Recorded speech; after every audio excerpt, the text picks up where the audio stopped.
तो Belarus front अब क्या एक्टिव करने वाला है? रूस की अब मजबूरी है कि यहां से भी हमला बोला जाए, क्योंकि आप देखिए हो क्या रहा है।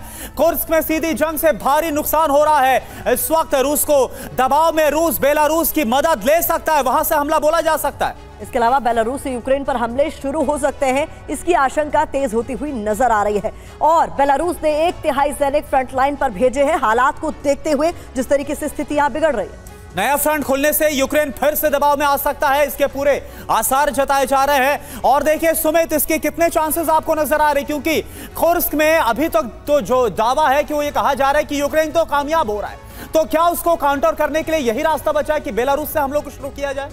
देखिए, बेलारूस एक ऐसी जगह है या फिर एक ऐसा प्लेयर है इस पूरे गेम के अंदर, इस पूरे वॉर फ्रंट के अंदर, जो रूस इस्तेमाल करेगा नाटो देशों के खिलाफ। देखिए ये तय है कि रूस लगातार, अभी तक बेलारूस ने सीधे तौर पर कोई ऑफेंसिव ऑपरेशन नहीं चलाया, किसी ऑपरेशन में शामिल नहीं हुआ। और अभी ऐसे वक्त में आपने देखा कि जब यूके मना कर रहा है खासतौर पर यूक्रेन को कि वो ऐसी मिसाइलों का, ऐसे हथियारों का इस्तेमाल रूस की सरजमी पर ना करे, उसके पीछे का मकसद, उसके पीछे का संदेश यही है कि कहीं बेलारूस भी अगर इसमें आ गया तो निश्चित तौर पर एक फ्रंट खुलेगा और वो फ्रंट सीधे तौर पर यूरोप में आकर घुस जाएगा। और ये बखूबी नाटो के देश समझ रहे हैं कि आखिरकार इसको कितना आपको लो प्रोफाइल रखना। हालांकि देखिए यूक्रेन की स्ट्रैटेजीज में अगर आप देखें तो बदलाव है, ना सिर्फ वो कुर्स्क के इलाकों के अंदर बेलग्रेड में, बल्कि रोस्टोव के अंदर जहां सदर्न कमांड ऑपरेट करती है रूस की, उन इलाकों में भी ताबड़तोड़ अटैक कर रहा है। उसके पीछे का मकसद है कि जो ऑफेंसिव ऑपरेशन लगातार रूस चलाने की कोशिश कर रहा था उसको लिमिटेड किया जा सके, और नेगोशिएशन जब हो तब यूक्रेन भी ये बात कह सके कि अगर आप हमारे इलाके में तो हम भी अपने इलाके में, तो एक दूसरे पर इलाकों को छोड़ने का दबाव बने। लेकिन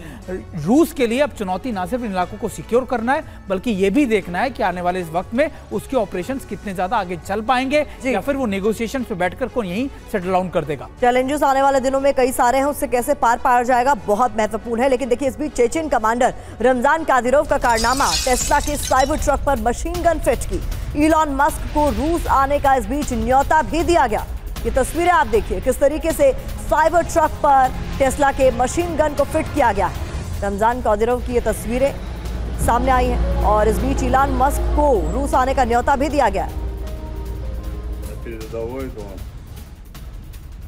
और देखिए इस बीच अगर बात की जाए मध्य पूर्व की, तो देर रात इजराइल में हुआ है जोरदार धमाका। तेल अवीव में 20 सड़क पर बड़ा धमाका हुआ, बड़ा विस्फोट। ट्रक के पास धमाके से इजराइल में सनसनी मच गई। या आप देखिए तेल अवीव में जहां पर एक और धमाके को अंजाम दिया गया, और इसके बाद क्या वहां पर मंजर था। पार्किंग में जो सीसीटीवी कैमरा लगा था उसने धमाके और उसके बाद का मंजर रिकॉर्ड किया है। लोग चीख पुकार करते हुए कैसे वहां से भागे हैं, और जिस जगह पर धमाका हुआ उस जगह की तस्वीर भी आपको हम दिखा रहे। बताया जा रहा है कि जो शख्स इसमें फिदायीन हमलावर था वो मारा गया है, और इसके अलावा एक शख्स के घायल होने की खबर भी मिल रही है। हालांकि नुकसान और बड़ा करना था, ये मंशा बताई जा रही है।